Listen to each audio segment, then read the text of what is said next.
Flash की movie में 2 Batman, Spiderman 3 में 3 स्पाइडरमैन। आखिर ये माजरा क्या है?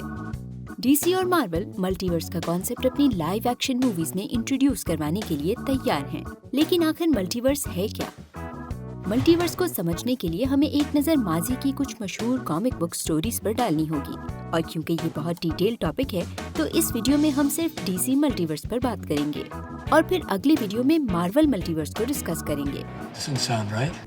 वैसे डीसी मल्टीवर्स के आगाज का क्रेडिट अर्ली 60s के द फ्लैश कॉमिक के एक इशू को जाता है, जिस पर हम थोड़ी देर में बात करते हैं। 1953 में शाया होने वाला Wonder Woman issue number 59, Wonder Woman's invisible twin, comic book दुनिया की पहली स्टोरी है जहां कोई कैरेक्टर किसी पैरेलल वर्ल्ड में गया था। हम ये कह सकते हैं कि कॉमिक बुक्स की दुनिया में मल्टीवर्स का आगाज सबसे पहले डीसी कॉमिक्स ने किया था। I am a king. इस स्टोरी के आखिर में वंडर वुमन वजाहत करती है कि जरूरत के जैसी एक और दुनिया है जो हमारे ही साथ एग्जिस्ट करती है। वहाँ का हर शख्स हमारी दुनिया पर रहने वालों का हम शक्ल होगा। बाद में मालूम हुआ कि डीसी यूनिवर्स में एक से ज्यादा अल्टरनेट अर्थ्स एग्जिस्ट करती हैं। अब बात करते हैं दुनिया के तेज तरीन आदमी Barry Allen also known as Flash की, जिसने 1961 की comic the Flash issue number 123 Flash of two worlds की कहानी के दौरान तेज भागते हुए दूसरी अर्थ डिस्कवर की, जहां उसकी मुलाकात उस अर्थ के फ्लैश जे गैरिक से हुई। 1963 में justice league of America issue number 21 में फ्लैश की टीम जस्टिस लीग को अल्टरनेट वर्ल्ड के विलन्स ने पूरी तरह शिकस्त दी, जिसके नतीजे में उनके counter parts justice society of America को उनकी मदद करनी पड़ी। इस सीरीज के इख्तिताम ने इन दोनों सुपर हीरोज के दरमियान एक सालाना क्रॉसओवर सीरीज का आगाज किया, जिसमें हर साल एक नई पैरेलल अर्थ को इंट्रोड्यूस करवाया जाता था, जिसमें शामिल हैं अर्थ 3 जहां जस्टिस लीग बुराई की तरफ है और क्राइम सिंडिकेट के नाम से जाने जाते हैं, अर्थ एक्स जहां नाजीज ने वर्ल्ड वॉर 2 जीती थी, अर्थ एस जो शज़ैम यानी कैप्टन मार्वल का घर है। 1985 में डीसी कॉमिक्स ने फैसला किया कि मल्टीपल अर्थ्स का कॉन्सेप्ट फैंस और क्रिएटर्स के लिए थोड़ा कंफ्यूजिंग हो रहा है। इस मसले का हल उन्होंने सालाना लंबी series Crisis on Infinite Earths के जरिए निकाला। Crisis on Infinite Earths event के जरिए मल्टीपल अर्थ्स आपस में मर्ज हो गईं। इस ही इवेंट में बिग बैंग की शक्ल में डीसी ने अपनी यूनिवर्स का एक बार फिर से आगाज किया, जिसकी स्टोरी लाइन में आने वाले 20 साल तक कोई तब्दीली नहीं की गई।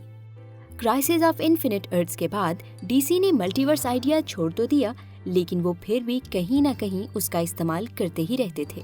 डीसी ने मल्टीवर्स का इस्तेमाल करके कुछ मशहूर कैरेक्टर्स पर एल्स वर्ल्ड स्टोरीज तश्कील दी, जिनका डीसी की मेन कॉन्टिन्यूटी से कोई ताल्लुक नहीं। इन एल्स वर्ल्ड स्टोरीज में Superman, Red Son, Gotham by Gaslight और किंगडम कम शामिल हैं। 2005 में जेफ जॉन्स ने इन्फिनिट क्राइसिस नामी स्टोरी में दोबारा मल्टीवर्स को टीज किया। इन्फिनिट क्राइसिस 1985 की series Crisis on Infinite Earths का सीक्वल थी।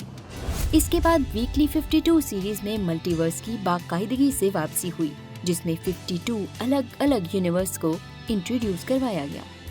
2011 में फ्लैश पॉइंट स्टोरी लाइन के जरिए डीसी ने एक बार फिर सब कुछ रीबूट करके एक नई यूनिवर्स तश्कील दी, जो न्यू 52 के नाम से जानी जाती थी।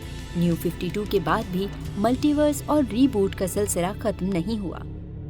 डीसी ने 2016 में न्यू 52 का इख्तिताम और डीसी रीबर्थ स्टोरी लाइन का आगाज किया, जो आज भी डीसी यूनिवर्स के नाम से जारी है।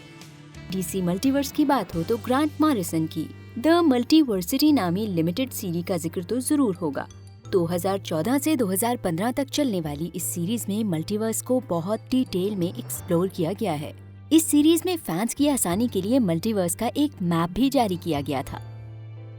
क्योंकि मल्टीवर्स की हर कहानी का आगाज फ्लैश से होता है, इसलिए टीवी की दुनिया में मल्टीवर्स को 2014 में एरोवर्स के शो द फ्लैश के जरिए इंट्रोड्यूस करवाया गया और 2019 क्राइसिस ऑन इन्फिनिट अर्थ्स नामी 5 एपिसोड के एक इवेंट के जरिए दूसरे टीवी शोज को एरोवर्स में शामिल किया गया, जिसमें बैटवुमन, सुपरगर्ल और ब्लैक लाइटनिंग शामिल हैं।